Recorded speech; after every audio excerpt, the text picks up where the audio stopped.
Persona 5 was a huge hit for the series and introduced a lot of people to a genre and game that they probably hadn't heard of or maybe even played before.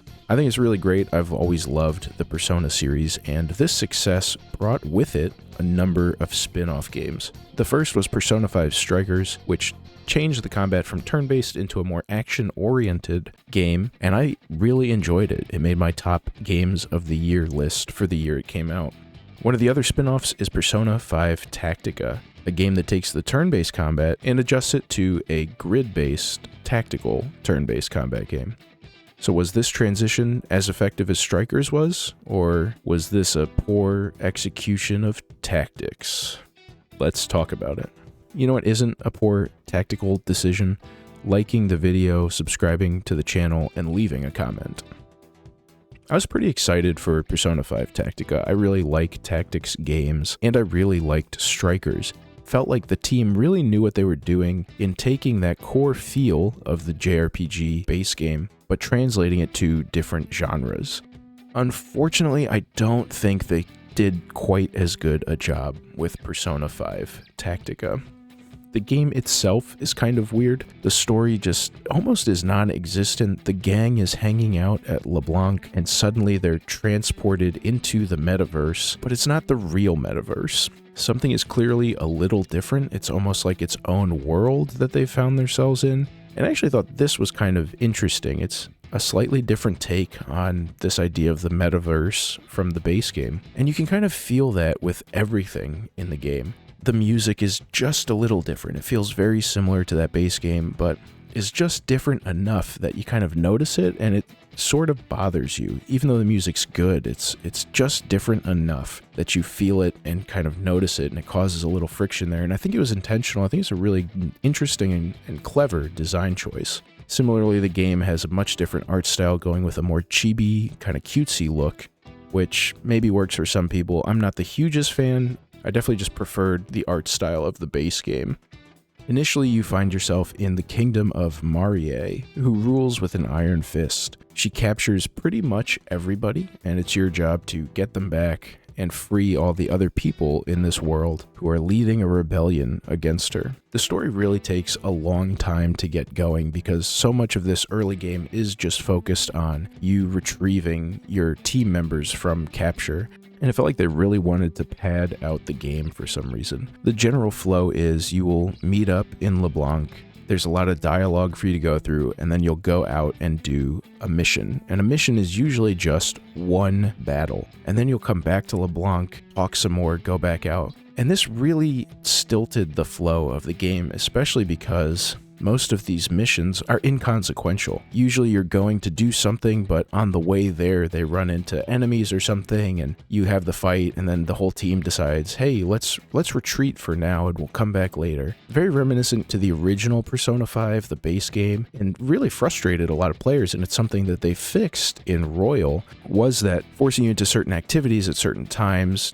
So it was weird to me that that was kind of the recurring thing that they used to add missions to this game's story. I think it would have been fine to have multiple missions just in a row, multiple battles in one mission or something. I think it just would have felt less bad to constantly be retreating back to the safe house for kind of forced dialogue.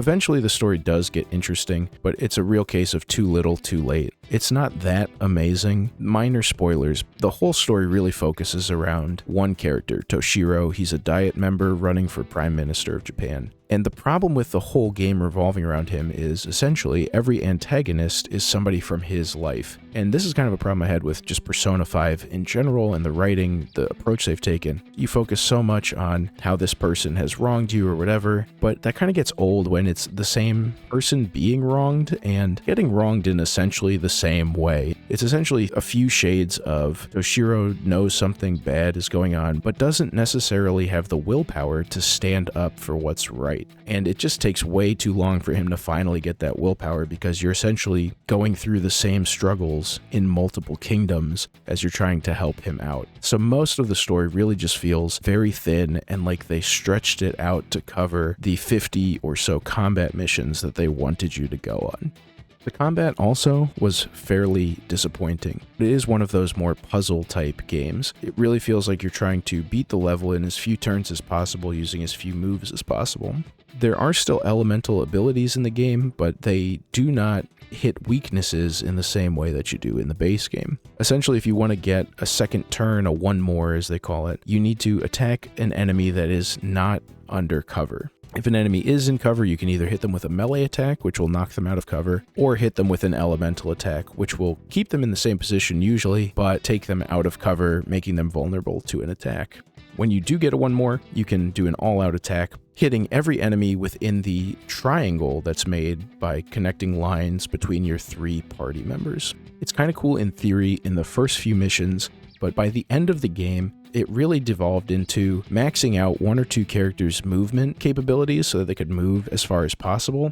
So you just down one person and sprint your guys out as far as you can to essentially one-shot the entire map, and that carried me through pretty much the entire game.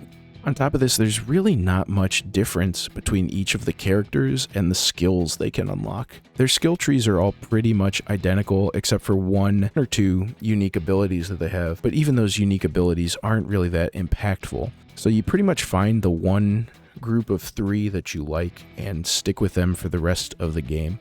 And the characters feel so samey because those elemental attacks really don't have any impact. It doesn't really matter whether you're using fire or wind or light, because ultimately they don't do anything. They all knock them out of cover in the exact same way. No character has a resistance to one, but not the other. And so you just need to use whatever to knock the people out and then hit them with whatever to get the one more and then do the all-out attack. You can fuse personas in this game much like you can in the base game, but everybody can equip a persona. So even if you do have this feeling of, oh, I need this particular elemental ability, you can equip it to anybody. It doesn't really matter which character you're using because you can give them whatever additional skills that you feel they need.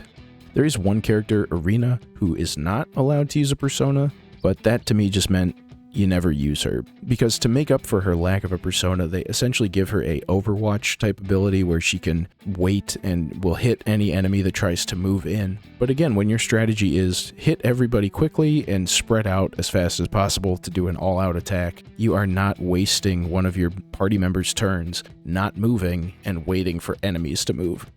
Overall, Persona 5 Tactica is an okay strategy game. I enjoyed playing through it. It's always fun to see the characters from the Persona 5 game, and that is still here. Most of the dialogue between the characters is fun. In some cases, it was strangely mature, which I found was another thing that kind of clashed with the art style, but I guess in a positive way.